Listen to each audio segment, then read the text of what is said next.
Guys, welcome to my channel. నేనైతే ఈరోజు bread halwa చేసేస్తున్నాను. దానికి కావాల్సిన ఇంగ్రీడియంట్స్ అన్నీ ఒక లుక్ వేసేసుకోండి.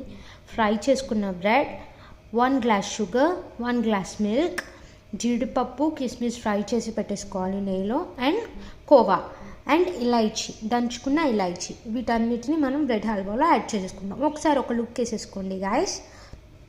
తర్వాత ఒక బాండీ తీసేసుకొని దాంట్లో షుగర్, 1 గ్లాస్ షుగర్, గ్లాస్ కానీ కప్ కానీ ఈక్వల్ మెజర్మెంట్స్తో తీసుకోవాలి. మిల్క్ని, షుగర్ని అండ్ 1 కప్ ఆఫ్ వాటర్ని మనం దీంట్లో యాడ్ చేసేసుకోవాలి.